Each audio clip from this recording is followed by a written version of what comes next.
Bom dia, irmãos da Igreja Batista da Paz. Mais uma vez estamos aqui para mais uma aula da Escola Bíblica Digital. Hoje é um domingo muito especial, é um domingo que a gente comemora, né, o Dia das Mamães. Então, parabéns a todas as mamães, as vovós que são mães duas vezes também. Então, que Deus possa abençoar cada um de vocês, cada uma de vocês, aonde estiverem em casa. Sei que é um tempo difícil da gente recluso, né, em quarentena, isolado, limitado para sair, até mesmo para às vezes visitar uma mãe que está longe, que está em outra cidade, mas que Deus abençoe cada um de vocês. Em nome de Jesus e parabéns, porque nossos filhos dependem muito de vocês, a nossa vida depende de vocês, mamães. Um beijo.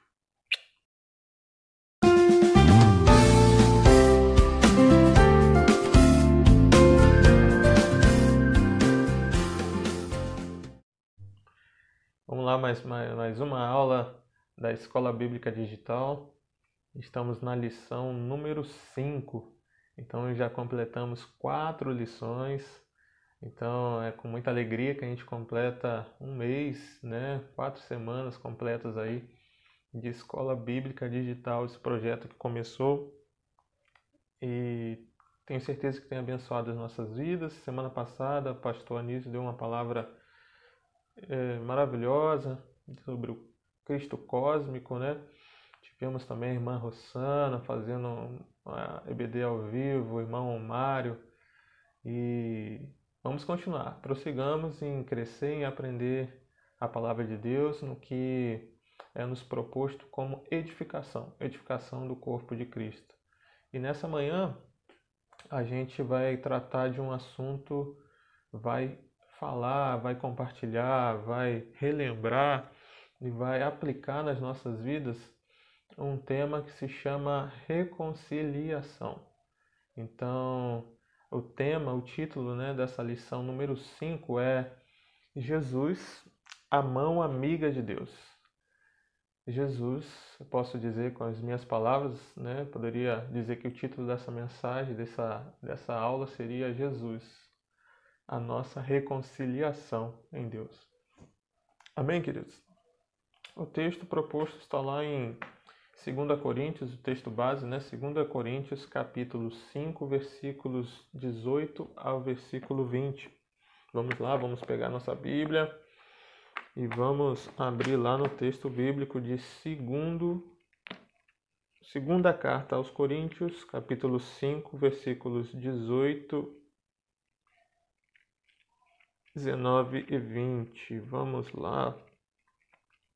Pegue um cafezinho, pegue uma água, coloque aí do seu lado, porque vamos abrir também a Bíblia em vários textos. Então, a gente vai abrir agora primeiramente nesse texto base, mas você mantenha a sua Bíblia na sua mão para que a gente continue fazendo várias leituras. Amém? Diz assim a palavra de Deus: tudo isso provém de Deus, que nos reconciliou consigo mesmo por intermédio de Cristo e nos outorgou o ministério da reconciliação.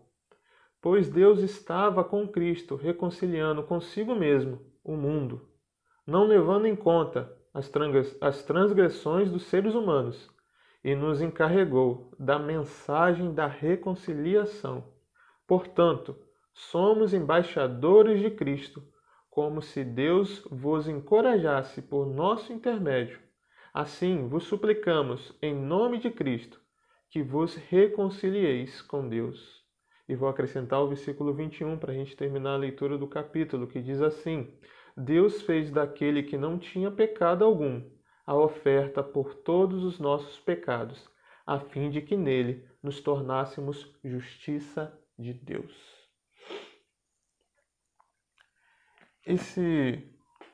A introdução dessa aula, dessa mensagem, diz que é uma questão muito discutida quando se analisa o pensamento de Paulo, porque nós estamos estudando uma série de Paulo, do apóstolo Paulo.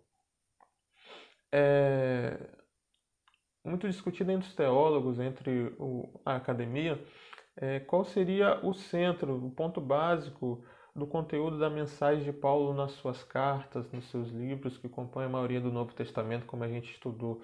Durante muito tempo, a partir da Reforma Protestante, a reforma, vamos lembrar lá, de Martim Lutero e de outros reformadores, que se basearam na mensagem que a fé não é por... a salvação não é por obras, e sim a salvação é pela fé, né?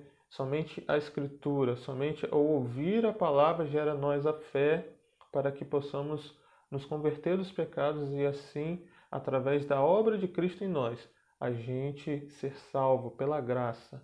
Então essa foi por muito tempo e é por unânime, vamos dizer assim, o centro da mensagem bíblica, o centro da mensagem de Paulo. Mas sem depreciar essa doutrina, sem diminuir, porque é muito importante, mas nos últimos tempos os teólogos têm apontado uma outra ponto básico, um ponto de partida, um ponto da mensagem, da aplicação de Cristo, do Evangelho, nas mensagens de Paulo. E nessa exposição dos textos dos livros do apóstolo Paulo, os teólogos novos, né, com o pensamento mais novo, veem como a doutrina da reconciliação, um pensamento central da doutrina de Paulo, da teologia paulina. Então isso não diminui a doutrina da justificação pela fé. Isso aí será o tema da lição número 6, na semana que vem. Então fique ligadinho aí para você ouvir mais sobre essa doutrina da justificação pela fé na semana que vem.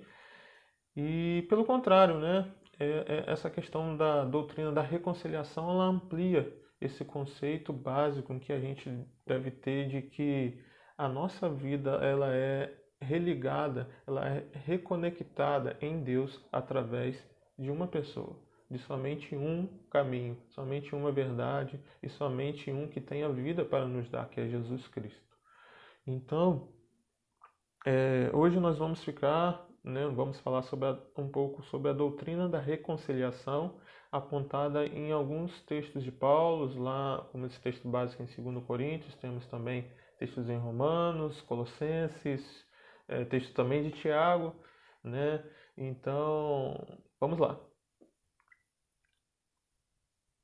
A reconciliação, ela ocorre de forma bem clara nos textos de Paulo, em 4 passagens.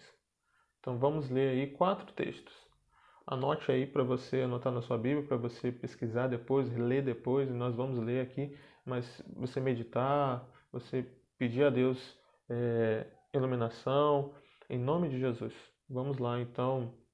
O primeiro texto que a gente vai ler está lá em Romanos, capítulo 5, versículos 10 e 11. É o texto base aqui proposto pelo nosso estudo. Em Romanos, capítulo 5, versículo 10, diz assim: Se quando éramos inimigos de Deus, fomos reconciliados com Ele mediante a morte de seu Filho, quanto mais agora, tendo sido reconciliados, seremos salvos por sua vida. Não apenas isso, mas também nos gloriamos em Deus, por meio de nosso Senhor Jesus Cristo, mediante quem recebemos agora a reconciliação. Portanto, da mesma forma como o pecado entrou no mundo por um homem, e pelo pecado a morte, assim também a morte veio a todos os homens, porque todos pecaram. Pois antes de ser dada a lei, o pecado já estava no mundo, mas o pecado não é levado em conta quando não existe lei. Todavia, a morte reinou no tempo de Adão, até de Moisés, mesmo sobre aqueles que não cometeram pecado semelhante à transgressão de Adão, o qual era um tipo daquele que havia de vir. Entretanto, não há comparação entre a dádiva e a transgressão, pois muitos morreram por causa de uma transgressão de um só. Muito mais a graça de Deus, isto é, a dádiva pela graça de um só homem, Jesus Cristo, transbordou para muitos. Amém, queridos? Vamos ler agora o texto que está em Efésios, capítulo 2, versículos 11 a 16. Na verdade, esse capítulo de Efésios, era bom a gente ler o capítulo inteiro, porque é uma mensagem gloriosa, portentosa da parte de Deus através das palavras do apóstolo Paulo. Então vamos lá. Vocês estavam, a partir de Efésios capítulo 2, a partir do verso 1. Vamos propor então ler todo esse capítulo. Vocês estavam mortos em suas transgressões e pecados, nos quais costumavam viver quando seguiam a presente ordem deste mundo, e o príncipe do poder do ar, o espírito que agora está atuando nos que vivem na desobediência. Anteriormente, todos nós vivíamos entre eles, satisfazendo as nossas vontades da carne, seguindo seus desejos e pensamentos, como os outros. Éramos por natureza merecedores da ira. Todavia, Deus, que é misericordioso, rico em misericórdia, pelo grande amor que nos amou, deu-nos vida juntamente com Cristo, quando ainda estávamos mortos em transgressões. Pela graça vocês são salvos. Deus nos ressuscitou com Cristo e com Ele nos fez assentar nos lugares celestiais em Cristo Jesus, para mostrar nas eras que hão de vir a incomparável riqueza da sua graça, demonstrada em sua bondade para conosco com Jesus Cristo. Pois vocês são salvos pela graça, por meio da fé. E isso não vem de vocês, é dom de Deus, não por obras, para que ninguém se glorie, porque somos criação de Deus realizada em Cristo Jesus para fazermos boas obras, a quais Deus preparou de antemão para que nós a praticássemos. Portanto, lembre-se de que anteriormente vocês eram gentios por nascimento e chamados incircuncisão pelos que chamam circuncisão, feita no corpo por mãos humanas, e que naquela época vocês estavam sem Cristo, separados da comunidade de Israel, sendo estrangeiros quanto às alianças da promessa, sem esperança e sem Deus no mundo. Mas agora, em Cristo, vocês que antes estavam longe, foram aproximados mediante o sangue de Cristo. Aleluia! Pois Ele é a nossa paz, o qual de ambos fez um e destruiu a barreira, destruiu o muro de inimizade, anulando em seu corpo a lei dos mandamentos expressa em ordenanças. O objetivo dele era criar em si mesmo, os dois, um novo homem, fazendo a paz. E reconciliar com Deus os dois em um corpo, por meio da cruz, pela qual ele destruiu a inimizade. Ele veio e anunciou a paz que estavam longe, a paz aos que estavam perto. Por meio dele, tanto nós como vocês temos acesso ao Pai por um só Espírito. Portanto, vocês já não são estrangeiros nem forasteiros, mas concidadãos dos santos e membros da família de Deus, edificados sobre o fundamento dos apóstolos e dos profetas, tendo Jesus como pedra angular, no qual todo edifício é ajustado e cresce para se tornar um santuário santo de Deus, santo no Senhor. Nele, vocês também estão sendo juntamente edificados para se tornarem morada de Deus por seu Espírito. Que texto lindo, irmãos. Que texto lindo. Glória a Deus. Glórias a Deus. Então, pensando sobre essa palavra reconciliação, ela em grego, essa palavra traduzida para o português como reconciliação, se chama katalage, cujo o sentido dessa palavra reconciliação é a cessar a inimizade. O sentido dessa palavra katalage, essa palavra reconciliação, é cessar a inimizade, é substituir algo, também tem esse sentido. Então, reconciliar seria fazer uma troca para que haja de novo estabelecida a amizade, porque é a mesma coisa dizer que você vai cessar uma inimizade, é você reconciliar com uma amizade. Ou seja, é você ter de novo um relacionamento. É você ser religado. A palavra em que a gente usa no nosso dia a dia hoje, no nosso tempo, a religião, ela não é uma palavra grega, mas é uma palavra de origem no latim que quer dizer religare. Então você está religando. Então, durante muito tempo na história da igreja, no início da história, a palavra religião não era usada como, vamos dizer, hoje em dia, porque hoje em dia religião quer dizer, significa o seu estado de ritual, de espiritual, né? A sua vida espiritual, a sua determinada forma de expressar ou de buscar uma espiritualidade, né? Hoje religião significa isso, mas a origem, o cerne da palavra religião é religar. Então nós estamos através de Cristo, né, Jesus, religados em Deus. Nos reconectamos, porque o pecado, ele produz inimizade. O pecado é inimizade para Deus. E nós lemos que quando a gente andava segundo o modo operante desse mundo, segundo o modo do pecado, da carne, né, induzindo a gente a pecar, assim como foi lá no Éden, no pecado de Adão e Eva, em que nós fomos separados de Deus, porque se você pensar, vamos pensar de novo no texto de Gênesis, né, quando fala da queda do homem, do pecado de Eva, de Adão, eles tinham um jardim onde eles foram colocados e Deus se relacionava com eles, aparecia e conversava com eles todo o final de tarde, todo o virar do dia. E Deus deu para eles duas palavras, né?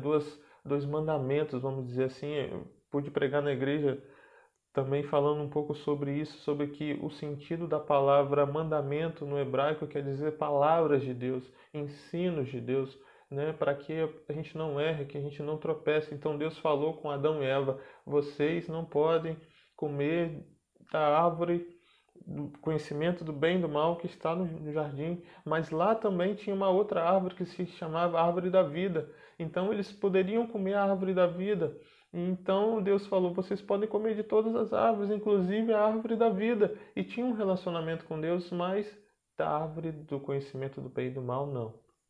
Então ali quando o pecado de Adão, o pecado de Eva, né, entrou na humanidade, o que aconteceu? Eles se esconderam de Deus. Eles sentiram vergonha, né, um do outro, né? É interessante porque o pecado ele tem duas dimensões, né? O pecado no hebraico, no Antigo Testamento, ele tem duas palavras para designar pecado, né? O pecado ele se chama tem o significado de errar, né? E são duas palavras em hebraico que são usadas para descrever o pecado, que uma se chama het, o het e avon.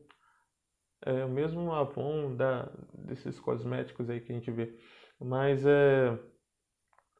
het, né? Seria você pecar, né? Você errar, você ter inimizade, né? Você no seu relacionamento com Deus, né? É um pecado, vamos dizer, de estrutura vertical, o het, né? E quando você tem um pecado avon, você é o pecado do homem com o próprio homem, é o pecado contra o seu próximo, é o pecado contra o outro. Então, o het significa errar, significa sair do caminho, significa tornar-se culpado, ter menos do que o total. né? Então são esses quatro significados, né? É errar, é sair do caminho, é tornar-se culpado, inimigo, ter menos do que deveria ter, do total que Deus tem para você e para mim. E Avon significa o pecado contra o próprio homem, que traz para a gente sofrimento, traz vazio, traz tristeza, aflição. Tudo isso significa o pecado na língua hebraica. E o pecado, ele tem a ver com algumas atitudes, né? Algumas coisas que desencadeiam o pecado, vamos assim dizer.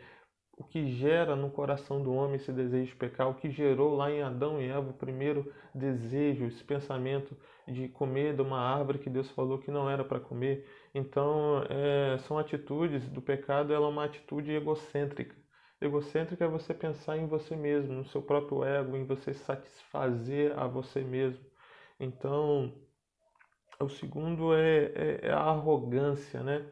É você ter um sentimento de que você quer ser o senhor do mundo, senhor da sua vida. É aquela questão que surgiu talvez no coração de Eva inicialmente, aquele desejo que a serpente a enganou dizendo: se você comer você vai ser igual a Deus, conhecedor do bem e do mal, né? Então a palavra diz que Eva achou,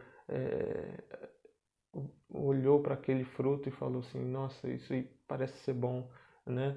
É, sentiu ali que seria maravilhoso ter aquilo, ou seja, gerou no coração dela: cara, eu posso ser igual a Deus. Então é uma atitude arrogante, é ter o lugar de Deus, é ser igual a Deus, e tem esse sentimento anti-Deus, porque Deus, ele é o único soberano, a glória é toda dele. Então quando surge esse sentimento arrogante, esse sentimento que surgiu lá com Lúcifer, lá no inferno, de querer ser igual a Deus, esse é o sentimento do pecado, né? De não se submeter à lei de Deus, às referências de Deus. Então, o pecado de Adão expressa a disposição da mente e do coração, que se opõe a Deus e se engrandece a si mesmo. Então, a gente se opor a alguém significa você ter inimizade. Então é isso que a Bíblia fala nos outros textos que a gente vai ler aqui, que estão propostos na nossa aula de ABD, que é o texto que está em Romanos 8, Romanos capítulo 8, versículo 6, que diz: a mentalidade da carne é morte, mas a mentalidade do espírito é vida e paz. A mentalidade da carne é inimiga de Deus, porque não se pode submeter à lei de Deus, nem pode fazê-lo. A mentalidade da carne é inimiga de Deus, porque não se pode se submeter à lei de Deus e nem pode fazer. Em Tiago 4, versículo 4, diz assim: segunda parte desse versículo, que diz assim: vocês não sabem que a amizade com o mundo é inimizade com Deus? Quem quer ser amigo do mundo faz-se inimigo de Deus.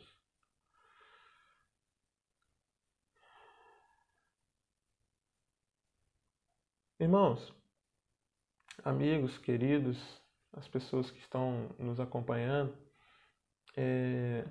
você pode pensar aí: essa palavra está dizendo que você está falando toda hora, Eric, sobre ser inimigo de Deus, se opor a Deus, mas eu acho que não é bem assim. Talvez não tá exagerando. Eu acho, irmãos, amigos, querida,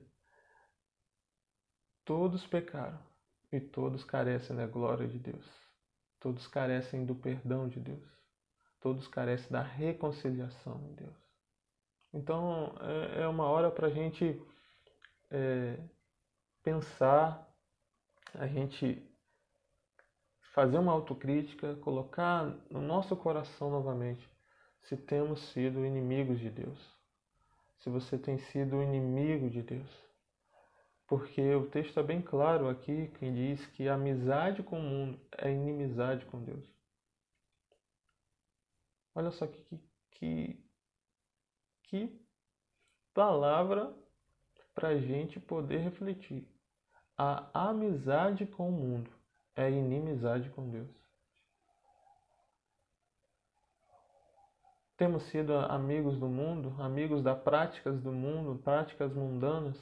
Temos nos disposto, quando você tem um amigo, quer dizer que você se dispõe com tempo para isso.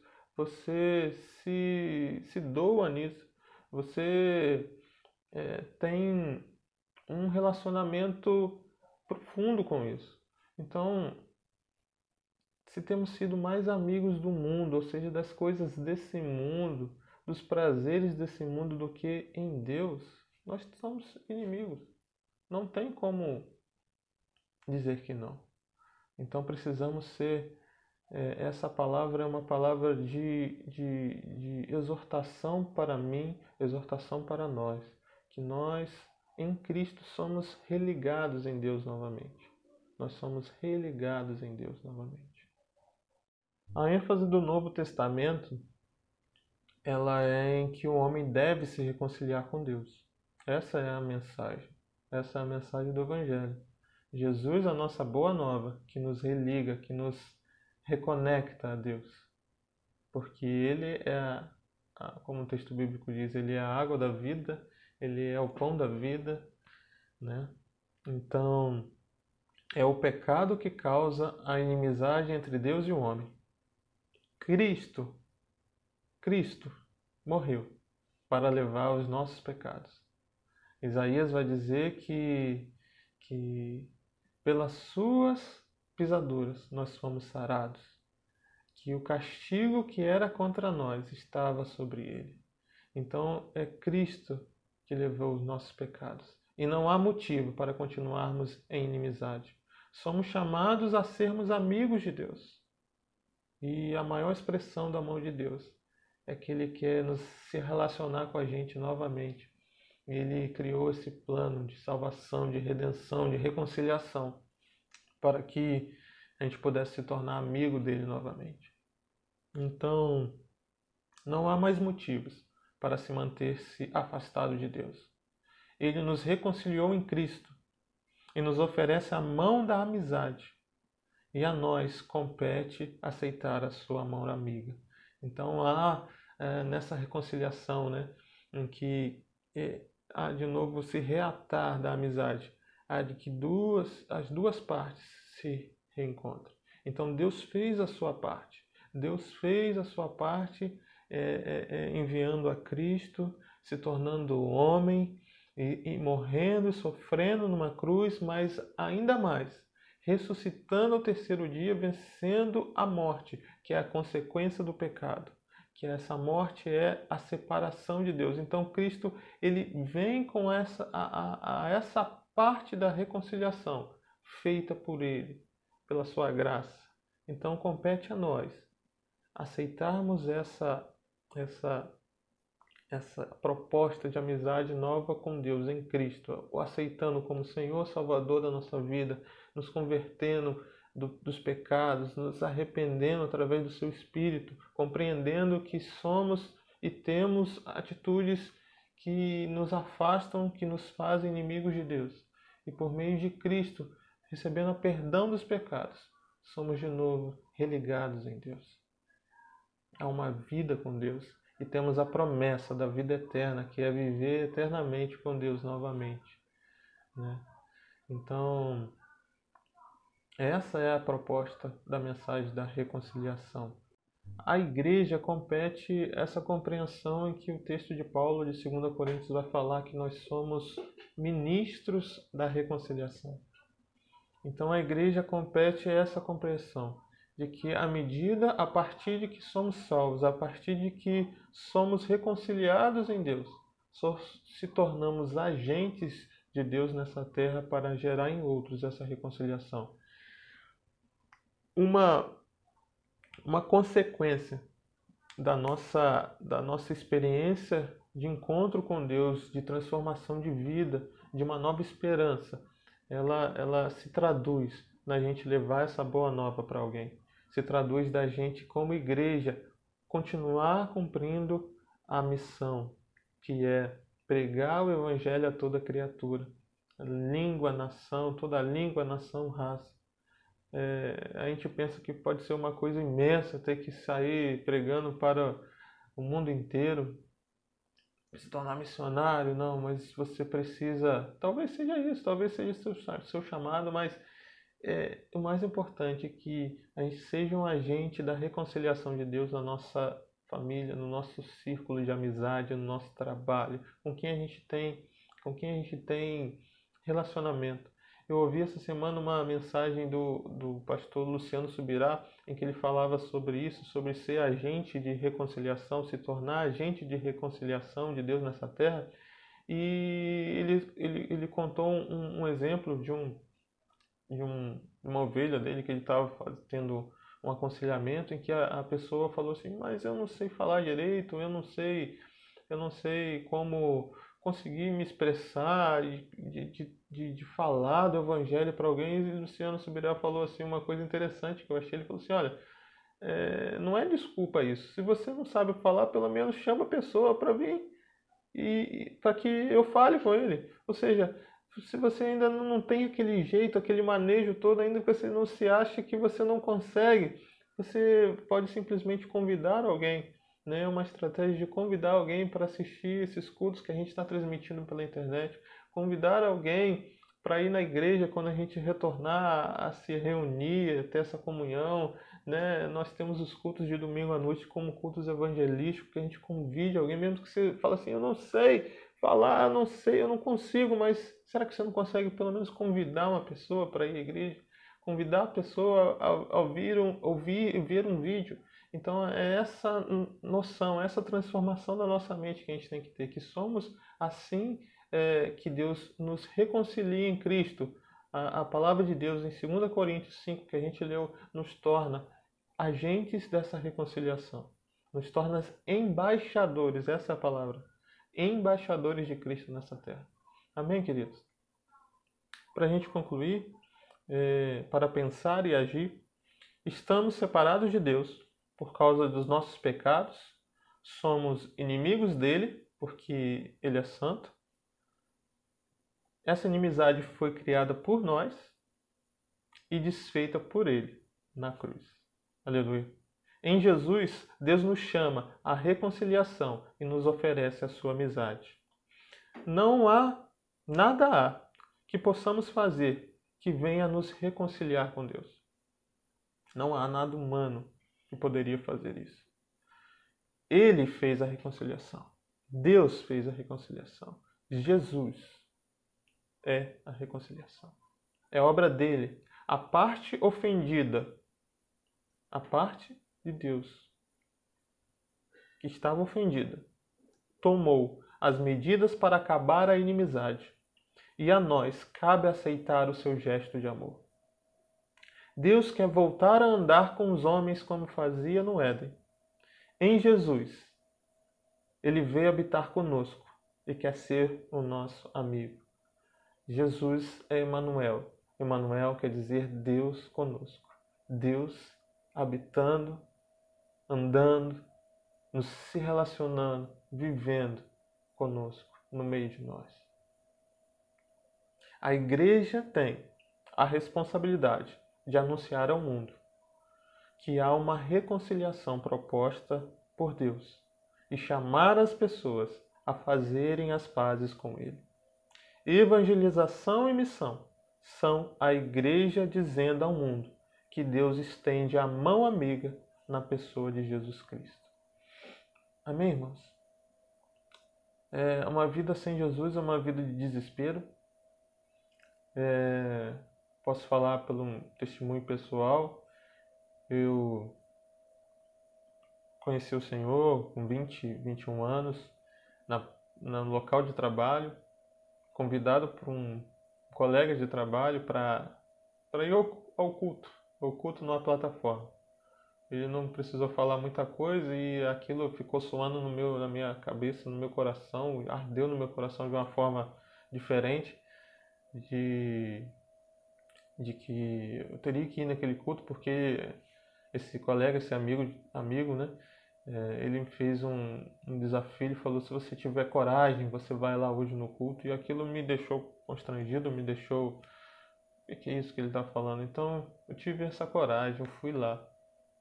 Foi uma sala de recepção lá da plataforma, bem pequena, e tocando os louvores, e uma pessoa com uma linguagem bem simples deu uma palavra no final, e eu chorei, chorei, e graças a Deus estou até hoje na presença do Senhor. E vai fazer 12 anos isso, graças a Deus.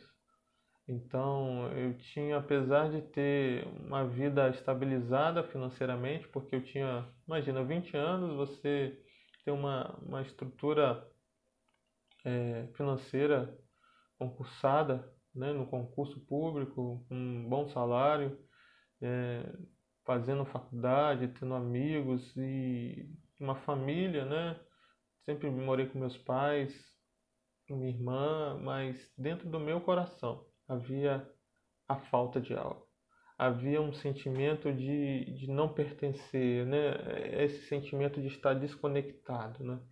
Então havia um buraco, um vazio, que só foi preenchido com Jesus Cristo, né? Isso aconteceu por meio da vontade de Deus, é claro, porque foi o que a gente estudou, a gente apresentou nessa manhã. Deus, ele tomou o primeiro passo nessa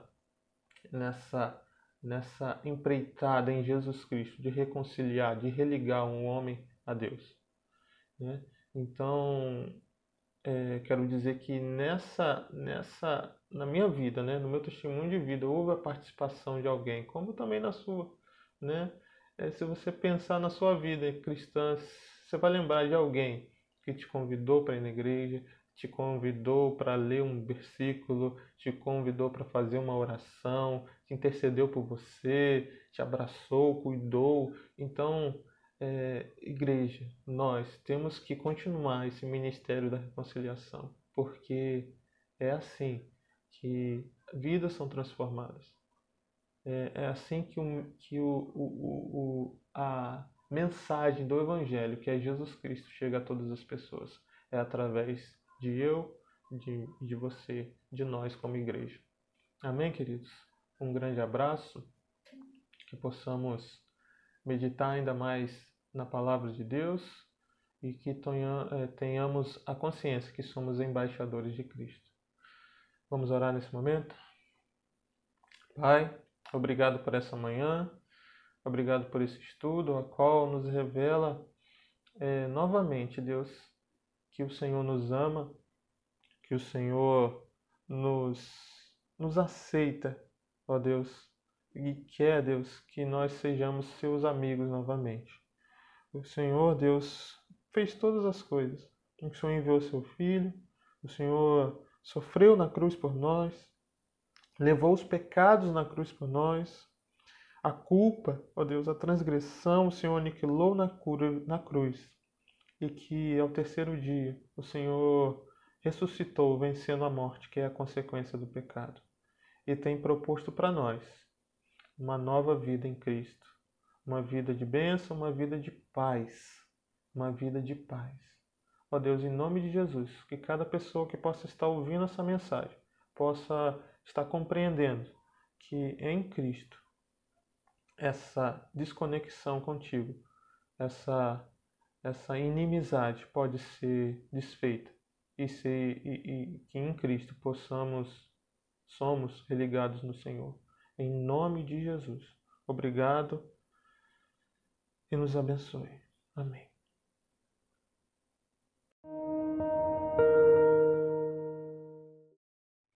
Para a gente concluir a aula de hoje, eu lembrei e quero compartilhar com os irmãos um louvor em que fala sobre essa reconciliação, essa nova vida em Deus através da obra dele, da humildade dele, do amor dele sobre nós, da entrega de uma pessoa chamada Jesus Cristo, nosso Senhor, Yeshua. Vamos lá.